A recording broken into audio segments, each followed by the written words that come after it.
wear my fucking shirt. Somebody asked Johnny when he's in Ukraine. It's like, who's the dude that never has a fucking shirt on? That's Frank. That is Frank, man. Uh, It's like a deadlift suit would make you weaker because it would cover up your chest. I just cut a little extra spot out. You know, show the deep V. It's that Jersey deep V, man.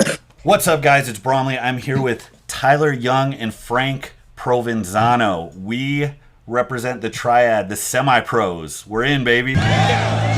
We just made it in through the ASM qualifier, so we'll be in at the 105s, which is historically a pro-only show.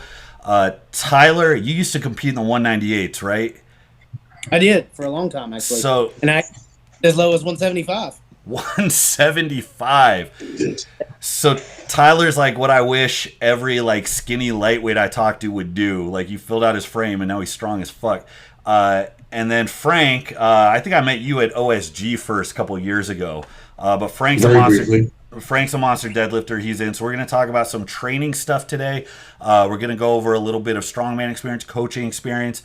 I got a couple seltzers in me, so we might even just fly off the handles to see what happens. So I want to talk first. I want to pick your guys' brain because Tyler, you just pulled 805. Is that right? Was that your first 805? It was. It was in a cheater suit, but I pulled it. It's Strongman, baby. Nothing's cheating. I just pulled motherfucking 805. Good. And then Frank just pulled rawer than raw, shirtless. I'm not even sure you were wearing pants. That's all I saw was your chest. You just pulled 815 for a double. And honestly, I mean, that shit'll pass powerlifting standards. You're even, you're smooth, you don't hitch. Oh, nice, yeah. Submit to it, go. You got it. Hell yeah. 815 for 2. Let's go. Very controlled. What's your best pull? Have you? I saw you doing an 835. Have you gone above that? That's it. That's it so far. Based off the 2, if you plug the numbers in, based off the 815 for 2, it's now 838. 838. But I think if I would have gone for it yesterday, more would have been there. Yeah, your contest performance probably thanks you for that. But I think it'll be there. You got something big, bro. So I want to ask you guys real quick. I'll start with Tyler. Were you always a good puller? And what do you credit to the success of your pull? Did you have to grind at it? Was it a slow burn? Yeah, just a constant grind. The two things that honestly helped me the most were Sean Schumacher's deadlift book or whatever, where he talks about his scoop cue, where he talks about like you're scooping somebody up. Literally, the first day I implemented that, I pulled a 40-pound PR. Nice. The first. But other than that, the thing that helped me the most was just being injured. So I got injured last year, and I had to be in an optimal position so I could get into the bar, and just reinventing my pull from there. You know, I had to find a better position. So those right there, honestly, what kind of set it apart. So I didn't know Schumacher had a deadlift book. Where's that list? Is that on Amazon or something? I think it's on his website. I can't remember what BSS training, I think. Yeah, I enjoyed it. And it has like a little peaking cycle in there or whatever. The main thing, I would say Hamstring. Hamstring cramp. This is already too much. Tyler. You're not recovering enough right now. Sorry, Tyler. Is that what your 40s are like? Is that? Oh man, that came out of nowhere too. That's funny, man. I'm sorry, I didn't mean to fucking do that. Oh shit. What were you saying, Tyler? Why wouldn't Shoemaker have a book? And like I said, I had a really weird every time that it was every time that I put the bar down, I dislocate a bunch of ribs in my thoracic. We ended up tracing it all the way back to being some really bad anterior pelvic tilt. So once I was able to fix that, I had to sit back into the position a little bit more. I used a lot of the vert pull by Brandon Allen. Yeah. Yeah. So I used a vert pull a lot to really set back and get those vertical shins, engage my hamstrings, so I couldn't have any kind of anterior tilt.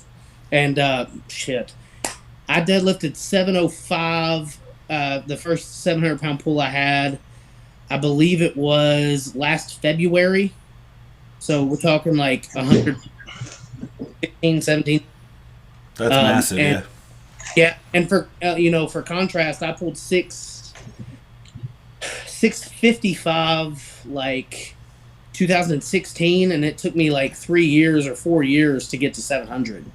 So, so for those who don't know, watching this, Schumacher is another freak. Middleweights are just filled with 231. He's got what, like an 880 or something stupid. 875, I think, is his top. It's just ridiculous. He doesn't wear a belt. Like, did he have a belt on when he did that? Don't know. He ran through that deadlift at Clash, which I know Frank's mad about, because I saw him pick that cold like it was an empty frame. So yeah, I'll link that. I'll find his book and I'll put a link for that in the description, because Sean is a damn good puller, and actually he's a good strongman overall. I mean, he did well at Clash in the finals. So yeah, so he's not just a deadlifter. So Frank, what about you? I mean, you have just a monster pull. You got that old man strength going. So what? We're doing this. We're fucking doing this. I don't even know how old you are. I'm just riffing off Tyler. I make fun of Tyler for being short. I got to make fun of you for being old. No, it's fine. I'm probably older than you are. Yeah, for sure. We're aging gracefully, though. So were you always a good puller? And what do you credit to it? Was that just like your favorite thing to do early on because it went up quick? Or was it something you had to chip away at? I mean, how have you evolved over the years as an elite deadlifter? All right, so real quick, I started my weight training in high school. I'm not making a big story, but coach always wanted me to deadlift. Never fucking did it. Hated it. Really? I wanted no part of it. I was a squatter, yeah. People say, like, oh, I squatted 500, and I did. But, sorry. And he squats 550 now. No, it's one of those things that once I got into Strongman and I realized just how important it was, it kind of took off, I seen these guys just pulling ridiculous amounts of weight, and up until the point I was like, no big deal. And then I seen it and I was just hooked, absolutely hooked. So there's really no story behind it. It's a movement that I like to do. It's a movement that feels good. It's a movement that I can get easily excited for. Mm-hmm. And, we were talking about this a little bit before. If it's something you like and it's something that you get ramped up for, it's something you're going to be good at. And the inverse of that is also true. I hate Husafell. Same. Ta-da. And chain drags. Oh, that was fucking yeah, dude, I had like doing that. That's all right. I won't link that video. Yeah, man. Like going off what Tyler said, I'm in the same boat. I feel like with the injury, kind of forcing best practices, because I'm gonna guess, Frank, you haven't had a lot of injuries besides like muscle tears, like little kinks. No. You've never had like a substantial low back issue or anything like that. No, dude, I'm very fortunate. I mean, I have the stenosis of the spine. I actually have a cracked spine, cracked vertebra. My girlfriend, spondylosis, something like that. I don't know. Yeah, I think that's it. She read the MRI. I have no idea, but she said I have a cracked vertebrae. But no, any issue I have with my back, whenever it gets bad, I just roll my piriformis out and I go after it more. Is that weird? It seems like there's a school of thought, man. It develops. My core is very, very thick. I never wore a belt until I hit 725. Yeah, there's a school of thought about the best approach to a low back injury. I'm not sure how much I agree with this, but they say that a lot of back pain's non-specific, and even though it looks bad on a scan, your best bet's to get back on the wagon. I'm not going to say that I fell in that camp, because I was injured for 10 years. I got about 10 different low back injuries that put me out for a few weeks over the course like a decade, and I just could not deadlift. I couldn't bend over. I couldn't get down on a bag because that flexion in my spine was just undoable. So I was handicapped, and it wasn't until I started reading McGill stuff and getting my abs braced and figuring out how to like lock in, because you have a thick midsection. Mine's made of pudding. Mine's like what you get off the vanilla wafer box. Like, it's just straight put. I could not brace. I couldn't maintain rigidness. and all the damage got taken out of my low back. But on what Tyler said, when I finally got it straight, I had to keep it so tight that by the time I got healthy, I could kind of run with it, which was nice. But it's like you got to take those 10 steps back to go a couple steps forward. Tyler, how often do you pull, man? Do you and when you pull, how often do you go heavy or put a lot of effort into it? So I play things because I do my own programming, but generally I'll pull every week unless I've got a heavy log workout. I may skip a full day if I'm doing like stupid heavy log, but generally I pull every week. Heavy is about every 3 or 4 weeks.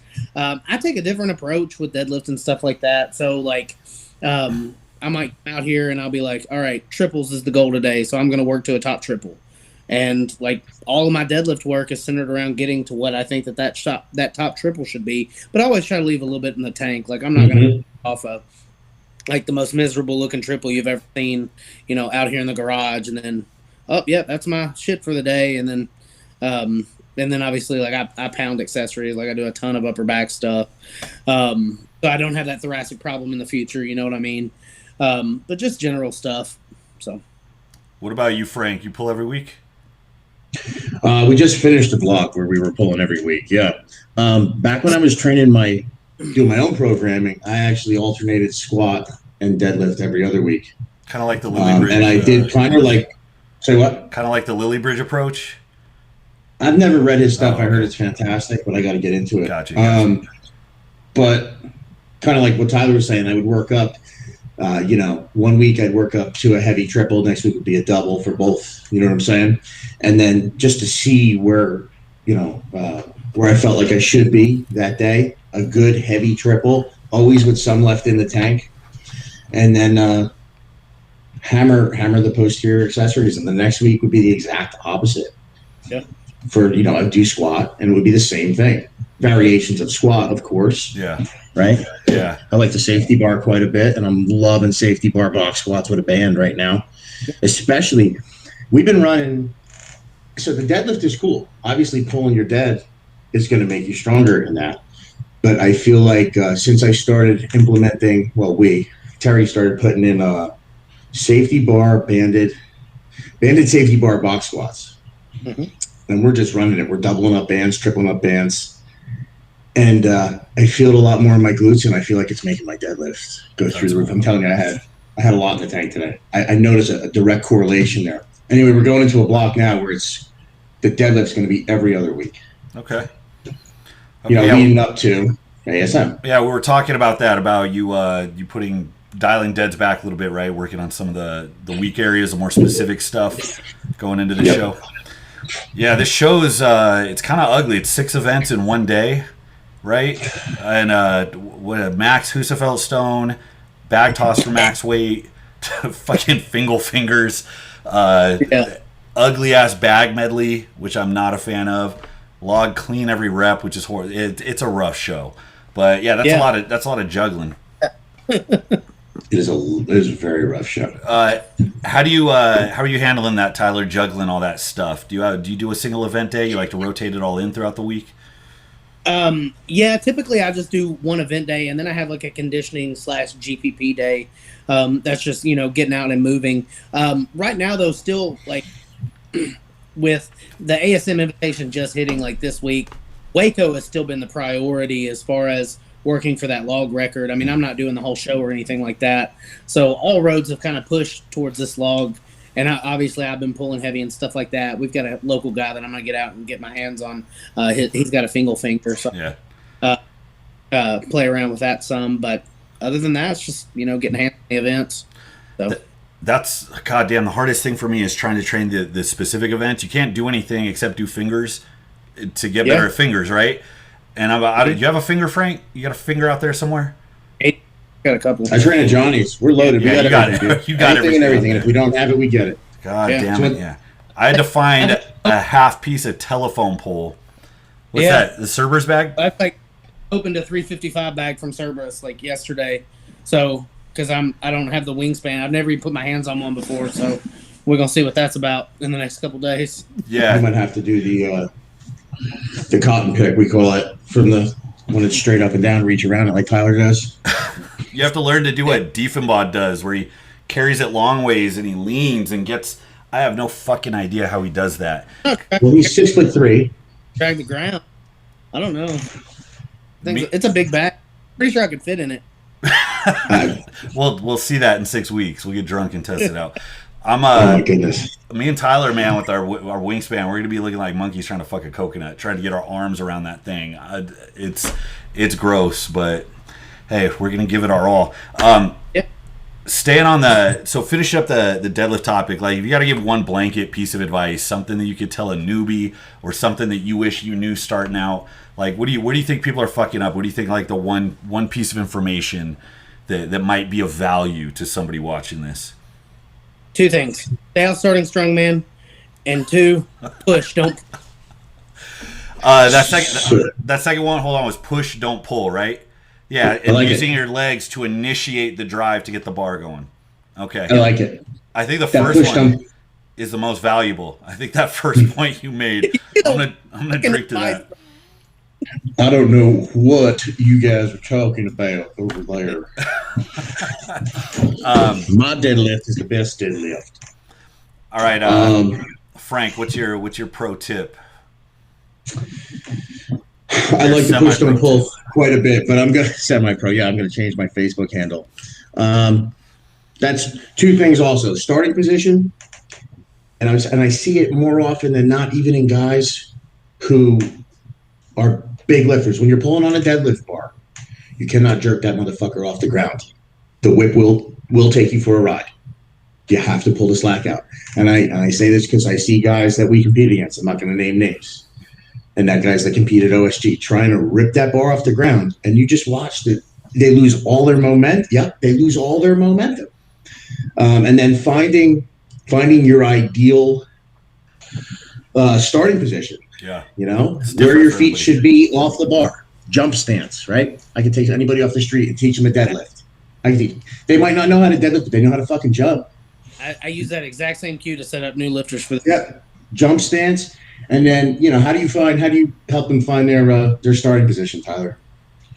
What do you mean as far as... So the way I'll take somebody to have them find their starting position is I'll just have them pull, a $135 or a $155 off the rack, and I'll have them lower it slowly, to the floor. And more often than not, if they're lowering it, not just with their back, obviously, because we've already gone through some instruction. Right. But if they keep the bar on their body and they lower it slowly and then sit their ass into it, the spot where that bar touches the ground is a roundabout of where you're going to start pulling.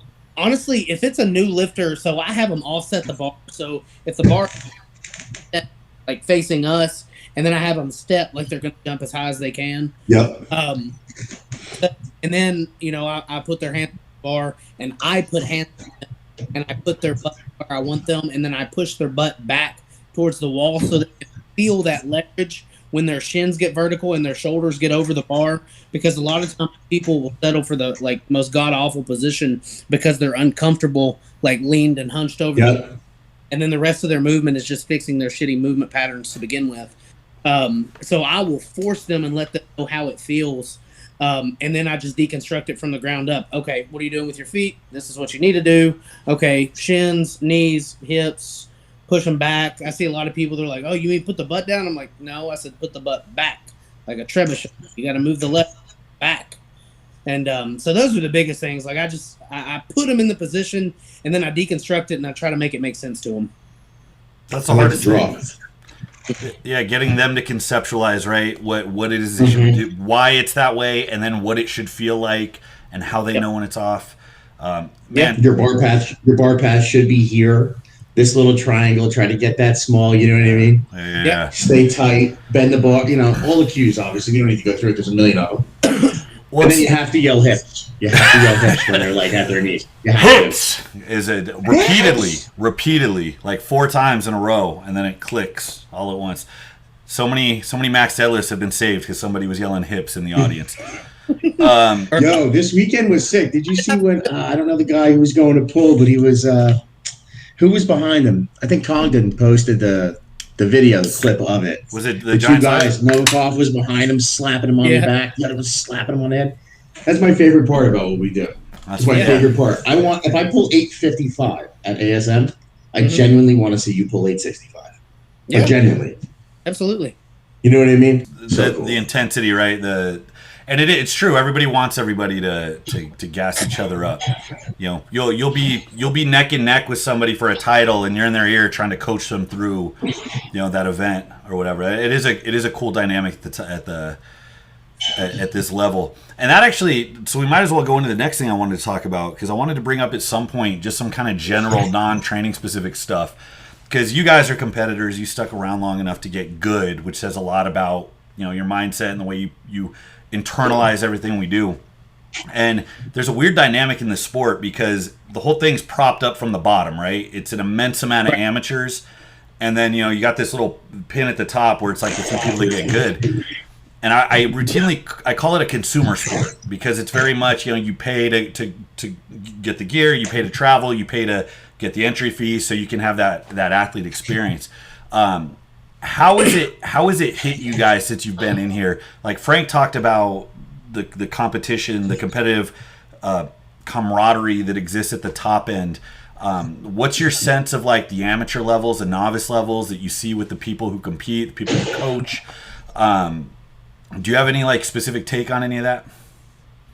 I'm jealous, honestly. When I got into the sport, like I did like 5 or 6 contests before there was anybody even close to my weight class. Like, you know what I mean? Like I was walking at like 190 so I could go to 181 or 198 or whatever. But the first few contests I went, they were all like middleweight. There wasn't a novice division. Like we just went middleweight open. That was the only thing that we could do.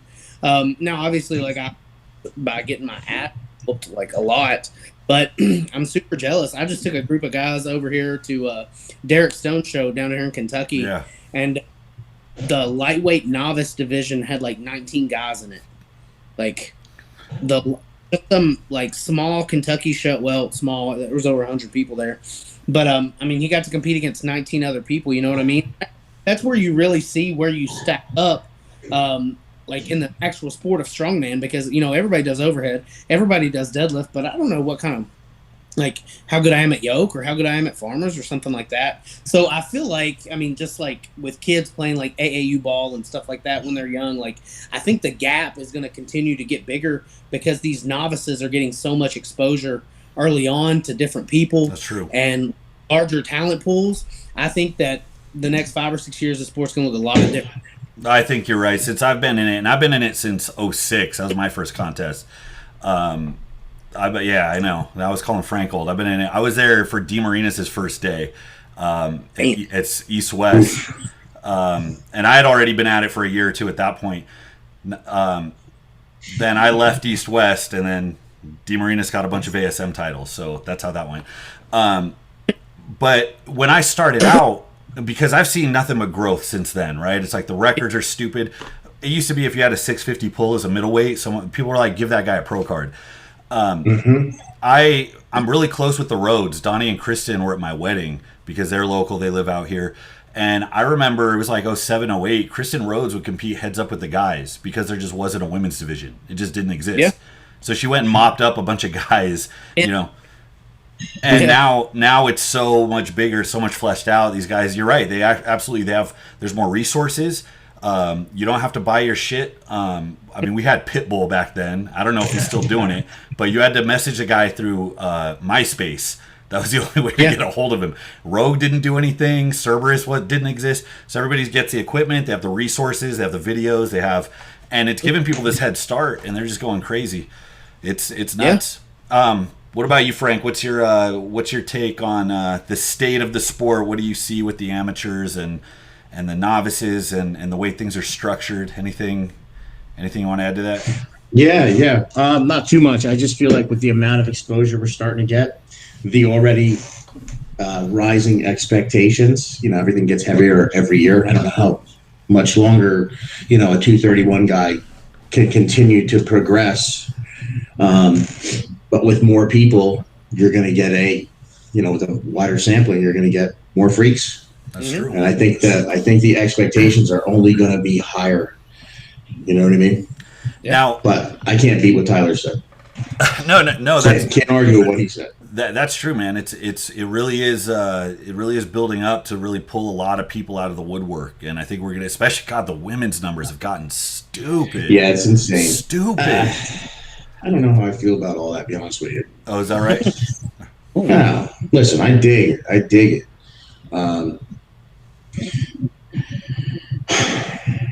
What people do with their body is their choice, right? Bottom line, and I respect your right to choose. I think people can really fuck themselves up when it comes to certain things. Yeah. And this is temporary, right? What we do is going to damage us way less than it is to women. Pretty, and so I think that a momentary shot at glory being fucked up for the rest of their lives. I don't know. That is to comment on that. I have heard some of the women at the talk about, especially over the years, how things have changed, that they actually have to do this analysis of like, how many years do I have left, and am I willing to do what these new girls are doing with their body? Because, and this I think goes back to the consumerist sport that I mentioned, because there's this culture around it now, meaning these newbies come in with like, just bright-eyed and full of wonder about the sport, and they'll jump into fucking anything. And you get a lot of people that are dropping VAR their first workouts, and they're immediately hopping on the wagon, and that's just part of the culture now. And you're right, guys can do some shit for 10 or 15 years, and they're not really that worse for wear.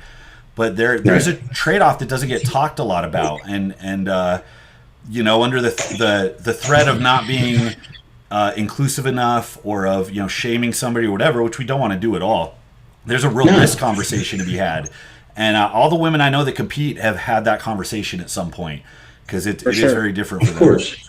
Yeah. And it's really easy to influence. Because let's be serious. How many times indirectly that you've been told, oh, I could do that if I used steroids, if I used gear? Well, first of all, no, the fuck you couldn't. Or my favorite is when I get somebody and we're 3 weeks into a strength training thing. They're like, hey, man, what do you use? What do you think I should take? I said, first of all, I think you should take a breath, get 8 hours of sleep a night. You know what I mean? Rise with the sun. Set with the sun, get your diet dialed in, and see where you want to go with this. We've been doing this for 3 fucking weeks. You know what I mean? Yeah, that's right. That's I feel in my inbox, to be honest, is people they're like, I don't know if it's just because of the meme content that I post, for whatever reason, people feel comfortable like bringing this to my inbox, which is cool. They're like, what do you recommend? I've been strength training for about 6 weeks now, and I'm like, I recommend that you follow a strength program. 2 years, not like less than 30 years old, or not like 6'8". Put your fucking head down and work. If you're not sleeping 8 hours a night, don't even talk to me. If your diet's not in check, don't talk to me. If you haven't been working out on a consistent, like regulated program for 2 years, don't talk to me. Like, it's not like, there's levels. Tell me the grams of protein you eat, or tell me the grams of carbs you're eating on your high days and your low days, and then we'll have a fucking conversation. You know what I mean? Exactly. Or tell me about your grasp on programming, right? Like give them a quiz on how to put a program together, and you'll have like I don't know, I watch Mark Bell. Like, that's the limit of what people know, and they're coming in. And I'm open on my channel about it. I don't talk about it a lot because that's not the main theme of what I do, but enough to let people know that I'm transparent. I'm not trying to sell them something that is irrelevant to what they want to do or whatever. And I started lifting weights. I was like 13. I didn't hop on until I was 28, and that was my first. And I cannot imagine going back in time and starting earlier. If I started in my teens, which some guys do, I would have fucked myself up so hard. If I would have, it'd be incredible. Bro, okay. So here we go. I'll be the guy. There he is. 16-year-old Frank. No, I didn't do steroids. 16-year-old Frank was 16 when Jose Canseco and Mark McGuire were around, and they were doing androstenedione. Muscle Tech had a Nortestin, acetabalin, anatestin stack, and Gaspari had his M1T and his Ferroplex, and all the it was geared. Methyl testosterone and everything else. Over the counter, right? I had no idea.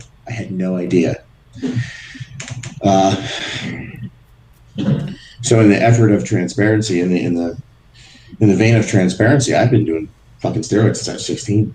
I didn't even realize it. I mean, I've had a break in between because I realized, oh shit, Yeah. these are fucking steroids, you know? And then after I got out of the military, I couldn't figure out what the deal was because, you know, when you're overseas, you're pumping iron, you're ordering super droll off the internet, your buddy's getting his gyno cut out because he's a fucking idiot.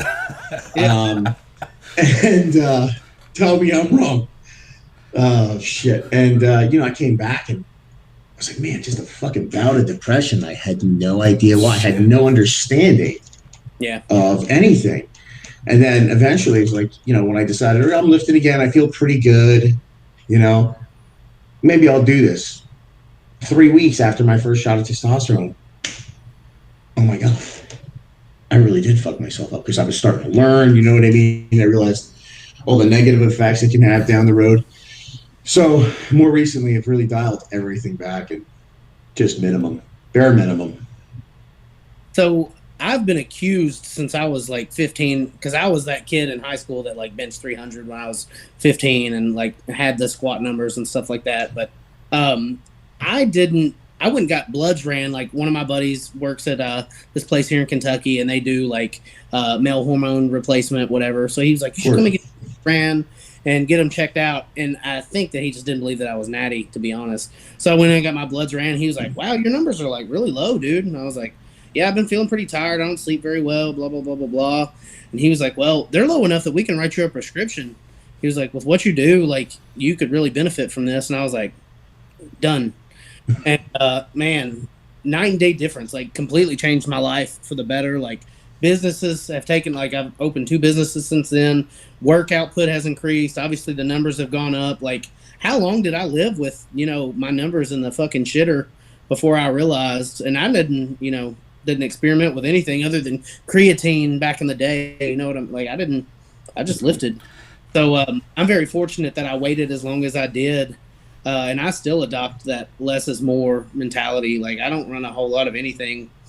So that being said, do not just go stick testosterone in your arm if you're going through depression or feel fatigue. Go to the doctor, get your blood work checked out. If you have depression or anxiety, go see a psychiatrist or a psychologist, a mental health professional, and go about it the right way. This is not for people. Should not be medicating themselves.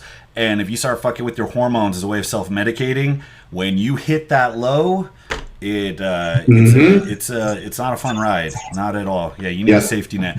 I am actually pretty mad that Tyler got to go through his whole journey completely guilt-free, because it just got given as a script from a doctor. He never had that moral quandary. He just like, it's like, oh, the doctor said it's good, I'm in. He's like, I'm natty, I'm on TRT. You guys are all cheating. No, don't let me off that easy. I'd have bought it behind Kmart if I'd have known that it was. Like, you can get it there too. They ruined baseball. Like, this stuff is awesome. It's funny. I was talking to a friend last night. We went to dinner after training, and we were talking about inspiration for lifting and then finally jumping onto gear. And he was deadpan. He's like, I knew I was going on gear when I was 10 years old, and Mark McGuire was battling Sammy Sosa. He's like, I found out what they were taking, and he's like, what do I need? That's what I need to do to be the best. That's what I'm going to do. And it's just been, he's bodybuilder now. It's just game over. So that's funny. But I can hit a baseball over those mountains over there. Dude, for me it was Lance Armstrong, because I used to be a bad natty white knight. I was the super annoying, like if somebody was stronger than me at the gym, I was like, well, he's a cheater, he's a juice monkey. And then I saw the way Lance Armstrong was like this American hero, and then got vilified because he was doing what everybody else in the world was doing. And I'm like, yeah, forget the hundreds of millions of dollars of cancer research. You took steroids, so write him off.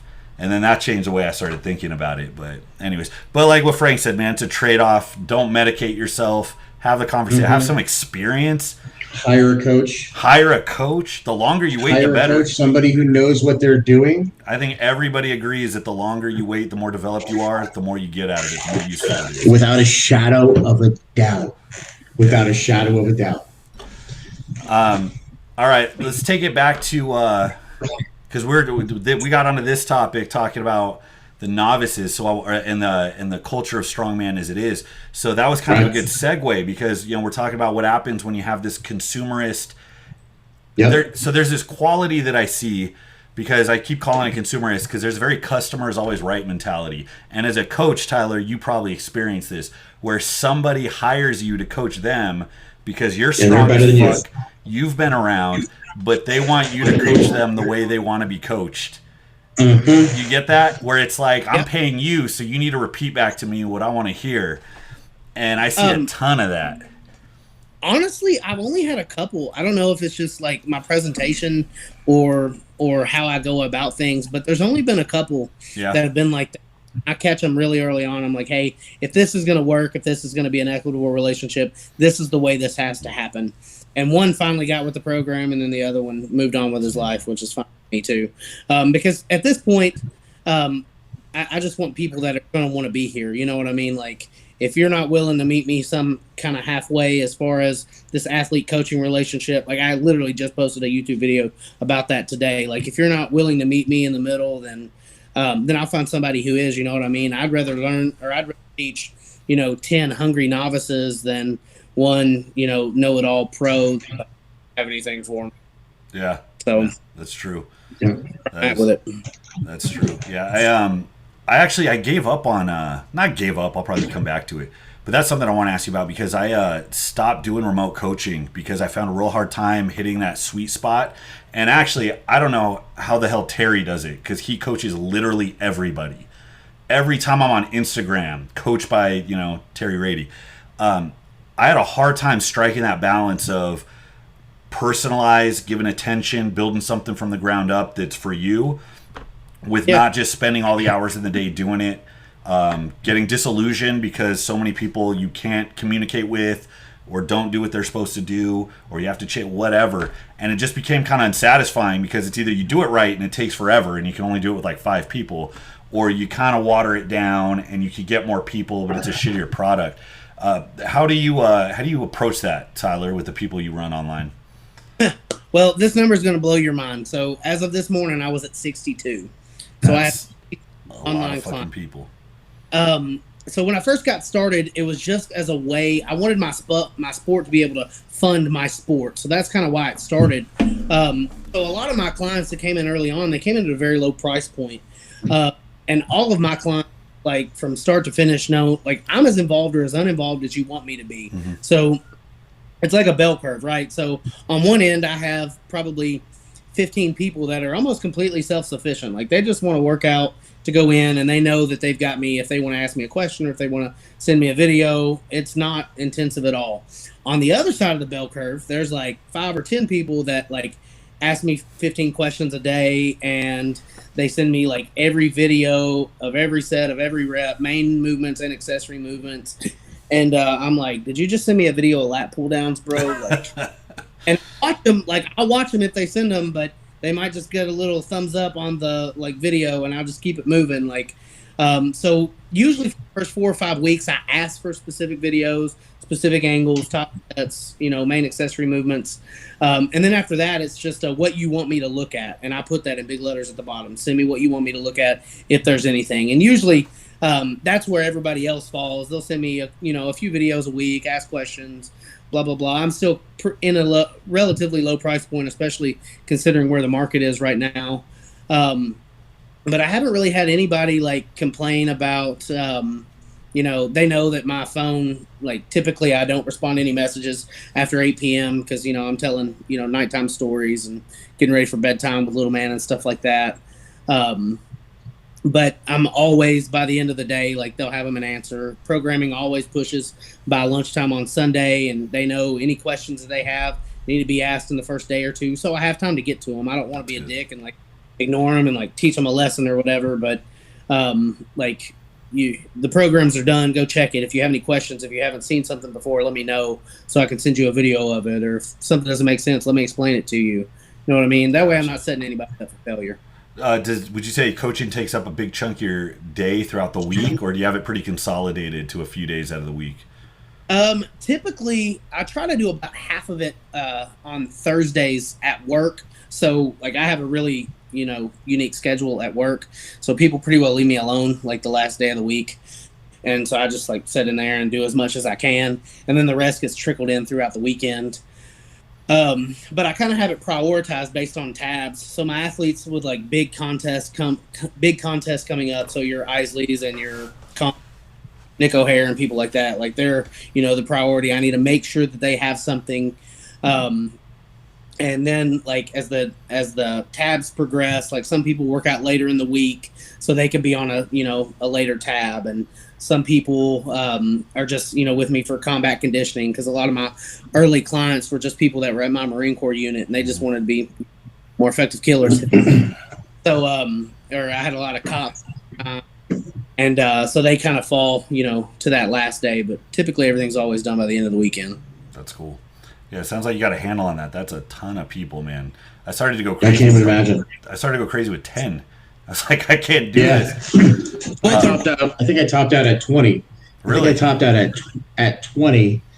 And, people come, they go. So 20 is about comfortable. I'm not coaching strongman. Most of my people are just regular run-of-the-mill people looking to get healthier. That's right. So I don't have as much of a workload, I would say, because that's not going to be as intensive. But, with yours, just like yours, I respond to them before 9 o'clock. After 9, I'm done. I do all my work on Saturday and Sunday morning before I train. I'll do little updates if I talk to the people throughout the week and they need something. But, yeah, I have a whole separate app on my phone for it. All of my client conversations get done on WhatsApp. After I update something or make a change, I'll use a voice message, and I'll leave them a voice message or a video. Yeah. But 60 is crazy. God bless you.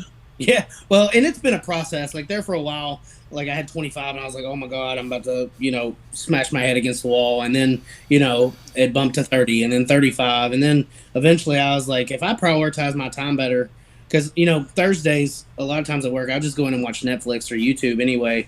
So I was like, this is dumb. I was like, why am I not doing this and some other time? And I'm kind of like ramping up to open a gym later in the year, hopefully, COVID willing, basically. So now I feel kind of, obligated not to really turn anybody away. But I'm, finally to the position that I can if I have to.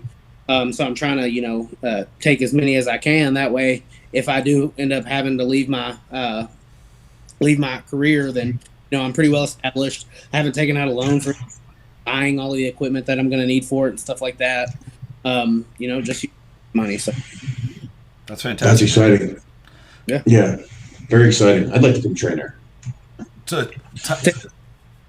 said it's exciting, Tyler. I can't wait to come train there. Yeah, I'm really.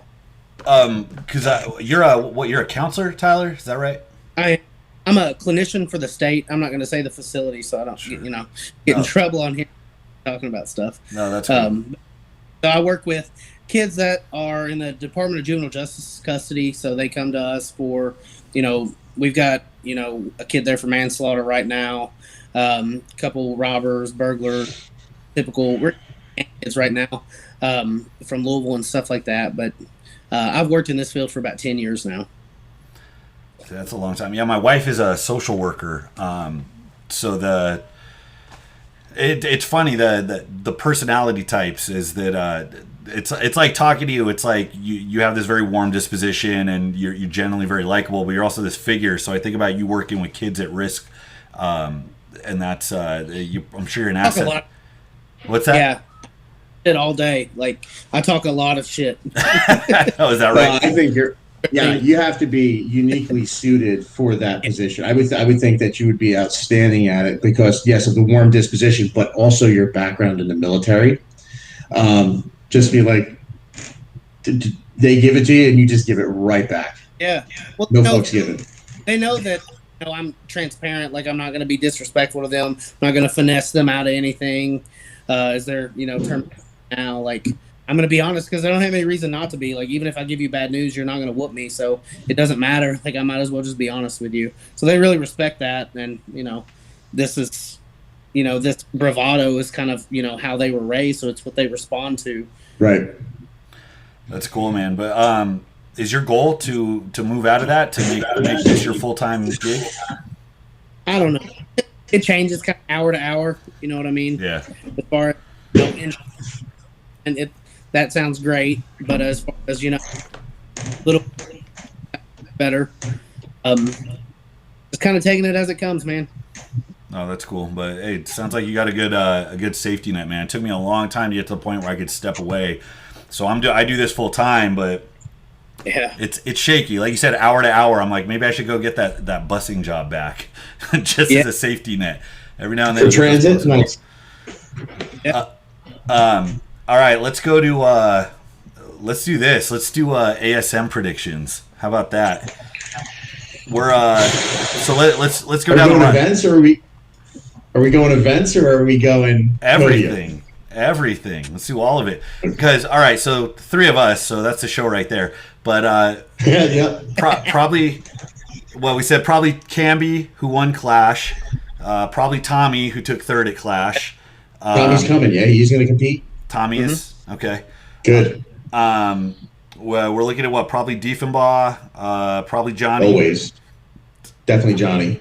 yeah. Okay, and then we're looking at maybe Geiger, and then I don't know who else would be. What's that? No Geiger. Geiger's not. Geiger's not. So we're probably looking pretty lean and mean this year. Every now and then, some of the lower tier guys come out that. I didn't mean to imply that he was lower tier. I'm just No. saying- I didn't mean Geiger. I mean. Well, I said a name right as you said lower tier, and I didn't want it to be confusing. So Tomatop spoke with him. He's not coming. Okay. I don't know Tyler Stickle like that, so I didn't reach out to him. So I don't know if he'll be coming. I know 4, 5, and 6 from last year that got invited. I don't think any of them are going. Was that Ryan? I think Andrew wasn't he? Dr. Mock, and then No, Mock took. And Reed Tompkins. and Reed. Yeah. So Reed's injured. I thought.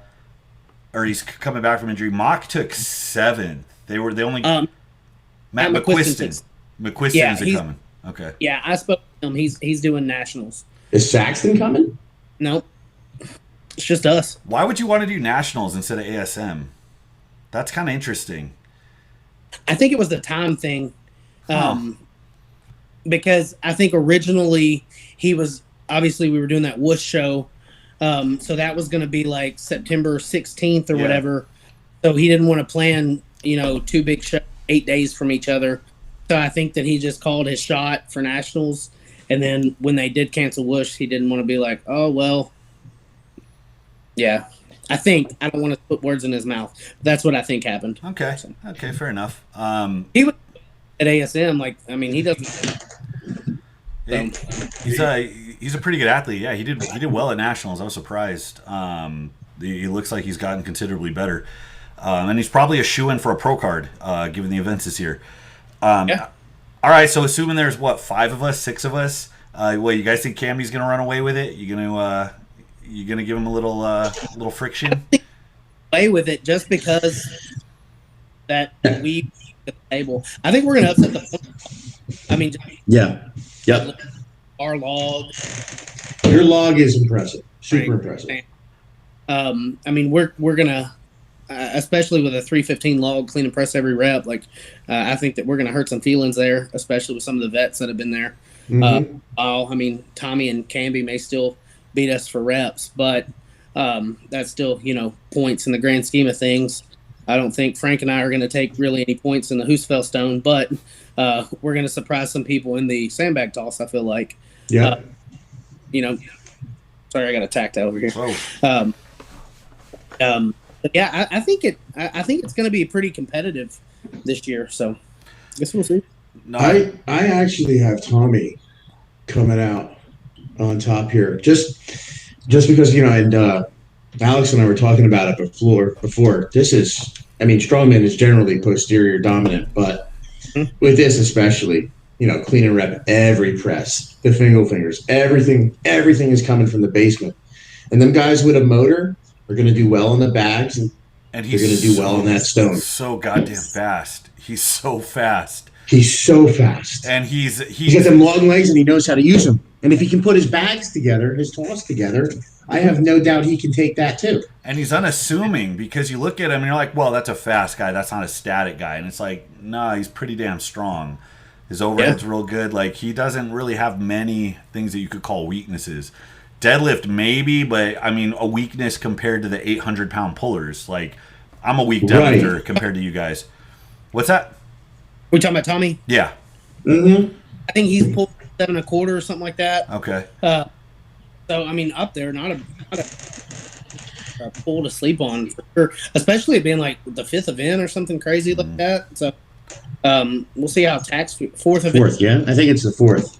I don't know. Hey, that's the one I'm waiting for. So. Oh, All right. What's your? Give me your podium for the middleweights. And don't be shy. Don't be shy. Don't be humble. I don't know. I want to wait to make a prediction until I figure out who's coming. Okay. Fair. And that's not for strategy or anything like that. I just, I'm sure that there's pros that we've forgotten, and I don't want, anybody to feel slighted or anything like that. Yeah, for sure. And Tommy and Camby will be on the podium. I just don't know who's going to be that number 3 spot just yet. So. Man, you're being so diplomatic. Yeah, I'd like to say that I'm a shoo-in for number 3, but that's really because I'm biased. Because I just want Furman to hand me a check. That's it. That's all I want. Between us 3, I think we're between your guys' log and the way our moving events go and everything else. I think that we're going to be pretty fucking even, us 3. And like Tyler said, that's going to upset a lot. Our polls, Tyler. And your guys' logs are going to upset a lot of the standings there. So you never know. That 1st and 2nd could swap too. Although I tend to agree with you, Camby and Sharp somewhere up there. That's why I was kind of disappointed that it's not a very deep field this year. And if we had 10 or 12 people, all of a sudden points our look logs different. Really separate us. You know what I mean? Yeah. I'm anxious how it goes. You can put up a stellar log or deadlift in this, something huge. And you don't get as many points relative to the field if you get 2 guys that are there right with you. So yeah, no, that's true. A field 10, 12 people would have been much better. But inversely, if I shit the bed on who's Stone, it's not that big of a deal. So You're right. Now, but how do we know? We don't have a final number. We don't have a final number yet on who's actually going to be there. We're at 7, 8. Okay, we're at 7. Something like that. I think there are several pros that are kind of waiting to see how Waco goes to see if they're going to have to do Clash on the Rockies or if they're going to come to ASM instead. When's Waco supposed to be? September 4th. Oh, okay. Now Tommy's running that show, so he's not competing there, right? Correct. And who's competing in that show? Who's signed up for it? Are you going to Waco? No, I'm doing there. Huh? You're doing log there, right? Yeah. I know Justin. Jordan Donaldson is, but I don't know that he was really even, considering doing the ASM anyway. Was Nate Bowling? I think he's doing it. He's pro too, right? Yeah. Okay. I feel like I saw one more person on the list, but I can't think of it. Yeah, I can't remember. There's one more pro for sure that's doing it. But I don't know that they'll be coming to ASM. So Dion on their most recent post said $20,000 and a chance to win $20,000. Is that what that 20K First prize was? is taking down 20, or is it 20 total in prizes? I don't know. I feel like 20 grand will bring people out of the woodwork, bro. Well, I thought they already listed it. It was like 12 grand for first, something like 6 or 8 for maybe second. Like, yeah, I don't know if I'm mixing that up with OSG. I thought I saw the ASM prize money. I thought maybe it was it's 20 total. It was on the entry form. I signed up already. I thought it was on the entry form. Yeah, I think it's 12 for the winner, 8 for not 8, like 5 for and then like 3 for third. Yeah. Yeah. That's substantial, man. That's some prize money. That is some prize money. Yeah, it's good. All right, well, I got the 5-minute warning for our free workspace call, so it's probably a good time to wrap this up. I see Frank's getting tired over there. It's late. It's late in. Am I? It's late in Jersey. I still got the rest of the day to drink. My Sunday's just getting started. Oh my God, that's a good point. Real quick, Tyler said you're going for that log record. Do you have a number you want to go for? So Camby and I were kind of talking about what jumps we were going to make. Camby wants to, get in at 400 and then go for the record. But I'm not really picky. Usually I take like crazy big jumps in training. So I'm really, just down for whatever. I just don't want to blow my wad too early. You know what I mean? Like I don't. And you're going to do that instead of compete. Now, maybe because you guys been doing this longer, I'll bounce this off you. I bounce it off everybody. I want to do the deadlift record. Yeah. But I'm going to have to make a choice, right? Well, here's what I'm trying to do. So I told Anthony that I'm going to do a deadlift only, like peak and prep, like after ASM, or if I end up having it in Nashville, then I'll start it after that. And I'm going to pull in Nashville at my show. And it is my goal, if I do a whole prep there, to pull the American record there. That way I don't have to worry about it at Clash. What's the American record? 881. And who did that? Adam Dirks. AJ Dirks, right? And then Luke Davies has what over there? Across the pond? 903 or something? I think he pulled 925, but he was weighing like 250. Yeah, it was heavy. He did it. Yeah. And you're gonna do that when in chronology? And I know you only got a couple minutes, Alex, so I'm sorry. No, that's cool. When in chronology, in time wise, are you gonna do this as opposed, in reference to in respect to the rest of the competition? Before it, during it? When we're pulling. So. Yeah, Okay. I don't. That's up to us. I mean, you're coming down there too, aren't you? Yeah, I'm gonna pull there too. Yeah. So, I'm gonna pull there too. I'm coming with you. Clock's winding down. Let me get an outro real quick. Frank, Tyler, thanks for doing this. Shit, there we go.